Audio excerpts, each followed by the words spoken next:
அஸ்ஸலாமு அலைக்கும். Welcome to Sasas kitchen. இன்றைக்கி நம்ம பார்க்க போகிறது என்ன அப்படின்னா, மெதுவடை தான் பார்க்க போகிறோம். நல்ல சாஃப்டாக பஞ்சு மாதிரி இருக்கக்கூடிய ஒரு மெதுவடை தாங்க. மேல் நல்லா முறுமுறுன்னு உள்ளே நல்லா சாஃப்டாகவும் இருக்கும். இது வந்து மிக்ஸி ஜாரில் தான் நம்ம அரைக்க போகிறோம்.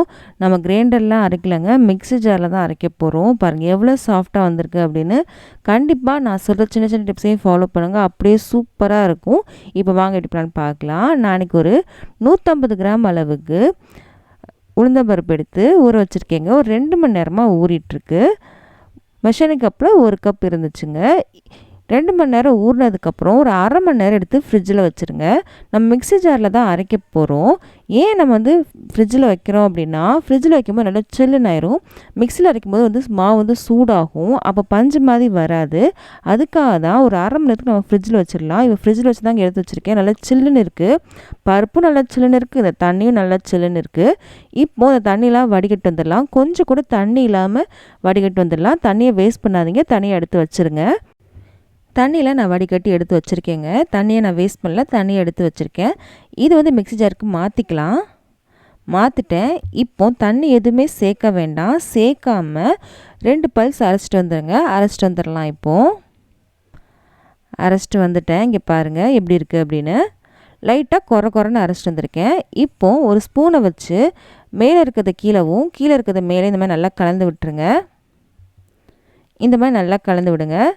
பாருங்கள் கொஞ்சம் கூட தண்ணியில் நல்லா திக்காக இருக்குது. இப்போது நம்ம ஊற வச்சோம்ல தண்ணி, அதை சேர்க்க போகிறோம். எப்படி சேர்க்கணும் அப்படின்னா, ஒரு 4 ஸ்பூன் அளவுக்கு தண்ணி சேர்த்தா போதும். அதுக்கு மேலே நீங்கள் சேர்க்க வேண்டாம். இங்கே பாருங்கள், தண்ணி தெளித்து தான் நம்ம வந்து அரைக்க போகிறோம். ஃபஸ்ட்டு 2 ஸ்பூன் சேர்த்துருக்கேன். தேவைப்பட்டுச்சுன்னா இன்னும் 2 ஸ்பூன் அளவுக்கு சேர்த்துக்கலாம். இப்போ அரைச்சிட்டு வந்துடலாம். இங்கே பாருங்கள், ஒரு பட்டர் மாதிரி இருக்கணும். இங்கே பாருங்கள் எவ்வளோ நைஸாக இருக்குன்னு. மொத்தமாக 4 ஸ்பூன் அளவுக்கு தண்ணி சேர்த்துங்க. இங்கே பாருங்கள் எந்த அளவுக்கு நல்லா சாஃப்டாக மையாக அரைச்சிட்டு வந்திருக்குன்னு பாருங்கள். 4 ஸ்பூன் தண்ணி மட்டும் தாங்க சேர்த்தேன். நமக்கு மாவும் சூடாகலை, மாவும் பாருங்கள் நல்லா திக்காகவும் அரைச்சிருக்கோம், நல்லா கெட்டியாகவும் இருக்குது. இது காரணம் என்னென்னா, ஃப்ரிட்ஜில் வச்சதுனால தான் மட்டும்தான் இந்த அளவுக்கு நல்லா திக்காகவும் அரைக்க முடிச்சு, மாவும் சூடாகலை. இப்போது இதில் 1 டீஸ்பூன் அளவுக்கு பெருங்காயத்தூள் சேர்த்துருக்கேன். அப்புறம் தேவையான அளவு உப்பு சேர்த்துக்கலாம். உப்பு சேர்த்தாச்சு. இதுக்கப்புறம் ஒரு சின்ன துண்டு இஞ்சி வந்து கட் பண்ணி வச்சுருக்கேன் சின்ன சின்னதாக, அதை சேர்த்துக்கலாம். இதுக்கப்புறம் கொத்தமல்லியை சின்ன சின்னதாக கட் பண்ணி வச்சுருக்கேன், அதையும் நம்ம சேர்த்துக்கலாம். இதுக்கப்புறம் பச்சை மிளகா சின்ன சின்னதாக கட் பண்ணி வச்சுருக்கேன். 2 பச்சை மிளகா எடுத்திருக்கேங்க. இப்போது நம்ம மிக்ஸி ஜாரில் அரைச்சிருக்கோம். மாவு வந்து நல்லா திக்காக இருக்கும். நம்ம அரிசி மாவு எதுவுமே சேர்க்க போகிறது கிடையாதுங்க. இந்த மாதிரி மாவை நல்லா கலந்து விடுங்க. கலந்து விடும் போது உங்களுக்கு என்ன ஆகும் அப்படின்னா, மாவில் நல்லா காற்று உள்ளே போய் மாவு வந்து லைட்டாக ஃபீல் ஆகும். இப்படியே ஒரு 5லேருந்து ஒரு 6 நிமிஷம் வரைக்கும் நல்லா கலந்து விடணுங்க. நல்லா குழியுள்ள பாத்திரம் எடுத்தீங்க அப்படின்னா கலந்து விடுறதுக்கு ஈஸியாக இருக்கும். இந்த மாதிரி நல்லா கலந்து விட உங்களுக்கே நல்லா டிஃப்ரென்ஸ் தெரியும். நமக்கு அரிசி மாவு மைதா மாவு எதுவுமே தேவையில்லை, வெறும் உளுந்து மட்டும் தான் நம்ம சேர்த்துருக்கோம். அதனால இந்த மாதிரி கலந்து விட உங்களுக்கு மாவே நல்லா லைட்டாக ஃபீல் ஆகுங்க. நீங்கள் கலந்து விடுறது உங்களுக்கே தெரியும். இப்படியே கலந்து விடணும். இதே இது நீங்கள் வந்து கிரைண்டரில் அரைச்சிருந்தீங்க அப்படின்னா இந்த மாதிரி கலந்துடணும்னு அவசியம் இல்லை. நம்ம மிக்ஸி ஜாரில் தான் அரைச்சிருக்கோம் இல்லையா, மாவு வந்து ரொம்ப திக்காக இருக்கும். அப்படியே நம்ம வந்து வடை சுட்டோம் அப்படின்னா ஹார்டாக இருக்கும். இந்த மாதிரி கலந்து விட்டு சேர்த்தோம் அப்படின்னா நமக்கு வந்து வடை வந்து நல்லா சாஃப்டாக கிடைக்கும். நமக்கு பார்த்ததுக்கும் பார்த்துக்கும் நிறைய வித்தியாசம் இருக்குது பாருங்கள். கை விரலை இந்த மாதிரி வச்சுக்கோங்க. இந்த மாதிரி வச்சு கலந்து விட்டீங்க அப்படின்னா உங்களுக்கு ஈஸியாக இருக்கும், கையும் வலிக்காது. ஒருவேளை நீங்கள் வந்து உளுந்து அரைக்கும் போது தண்ணி ஜாஸ்தி சேர்த்துட்டிங்க அப்படின்னா நீங்கள் வந்து கொஞ்சமாக அரிசி மாவு சேர்த்துக்கோங்க. சேர்த்துட்டு இந்த மாதிரி நல்லா கலந்து விடுங்க. இப்போ நல்லா கலந்து விட்டாச்சு. இப்போ ஒரு பெரிய வெங்காயத்தை நான் சின்னதாக கட் பண்ணி வச்சுருக்கேன், அதை நம்ம சேர்த்துக்கலாம். எனக்கு மெதுவெல்ல வெங்காயம் ஜாஸ்தி சேர்த்தா ரொம்ப பிடிக்கும் அப்படின்னா கொஞ்சம் வெங்காயம் ஜாஸ்தி சேர்த்துருக்கேன். இவ்வளோ வெங்காயம் வேணாம்னு நினச்சிங்கன்னா நீங்கள் பாதி வெங்காயம் கூட எடுத்துக்கலாம். வெங்காயம் சேர்த்ததுக்கப்புறம் வெங்காயம் கொஞ்சம் தண்ணி விடும்.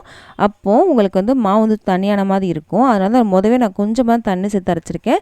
இப்போ வெங்காயத்தோட தண்ணி எல்லாம் சேர்த்து செய்யும் போது உங்களுக்கு கரெக்டாக வந்துடும். இப்போ எல்லாம் கலந்துட்டதுக்கப்புறம் கை கழுவிட்டு வந்துட்டேங்க. கை கொஞ்சம் ஈரமாக இருக்குது. ஈரத்துலேயே இந்த மாதிரி மாவு எடுத்துகிட்டு இந்த மாதிரி உருட்டி நம்மளோட பெருவிரலால் நடுவில் ஓட்டு போட்டுடலாம். மாவு இந்தளவுக்கு திக்காக இருந்தால் மட்டும்தாங்க இந்த மாதிரி வரும். இப்போ கடாயில் எண்ணெய் சூடு பண்ண வச்சிட்டேன். எண்ணெயிலையும் சேர்த்தாச்சு. இந்த கடாய் வந்து சின்ன கடாய் தான், அதனால் 2 தான் சேர்க்குறேன். நீங்கள் பெரிய கடாய் எடுத்திருந்தீங்க அப்படின்னா 4-5 கூட சேர்த்துக்கலாம். இதில் நம்ம அரிசி மாவு மைதா மாவு எதுவுமே சேர்க்காமையே அவ்வளோ சூப்பரான டேஸ்ட்டில் இருக்குங்க. நல்லா சாஃப்டாகவும் இருக்கும். நல்ல மேலே நல்ல மொறு மொறுன்னு நல்லா சாஃப்டாகவே இருக்கும். இந்த மாதிரி உதவி செஞ்சு பாருங்கள், செம்ம டேஸ்ட்டாக இருக்குங்க. நான் சொன்ன சின்ன சின்ன டிப்ஸையும் ஃபாலோ பண்ணால் மட்டும்தான் உள்ளே நல்லா மெதுவாக இருக்கும், இல்லைனா ஹார்டாக தான் இருக்கும். நீங்கள் எந்த அளவுக்கு நல்லா கலந்து வரீங்களோ அந்த அளவுக்கு நல்லா சாஃப்டாகவே வரும். பாருங்கள், சூப்பராக கலரும் வந்திருக்கு, நல்லா புசு புசுன்னு வந்திருக்கு பாருங்கள். கண்டிப்பாக இந்த வீடியோ எல்லாத்துக்கும் ரொம்ப பிடிச்சிருக்கும்னு நம்புகிறேன். கண்டிப்பாக நீங்கள் செஞ்சு பாருங்கள், எவ்வளோ கிறிஸ்பாக இருக்குன்னு நீங்களே பாருங்கள். இவ்வளோ வெங்காயம் சேர்த்துமே நமக்கு எண்ணெய் குடிக்கவே இல்லைங்க. அது காரணம் என்ன அப்படின்னா, நம்ம தண்ணி ஜாஸ்தி சேர்த்து அரைக்காதனால மட்டும்தான். இந்த வீடியோ பிடிச்சிருக்கும் நம்புகிறேன். பிடிச்சிருந்துச்சு அப்படின்னா மறக்காம நம்ம சேனலை சப்ஸ்கிரைப் பண்ணிடுங்க, பக்கத்தில் இருக்க பெல் பட்டனையும் கிளிக் பண்ணிடுங்க. அப்போ தான் இனிமேல் போட போகிற எல்லா வீடியோஸும் இந்த மாதிரி ரெசிபிஸ்லாம் உங்கள் ஃப்ரெண்ட்ஸ்க்கும் ஃபேமிலிஸ்க்கும் பிடிக்கும் அப்படின்னா அவங்களுக்கு இந்த வீடியோ ஷேர் பண்ண மறக்காதீங்க. நம்ம அடுத்த வீடியோ சந்திக்கலாம்.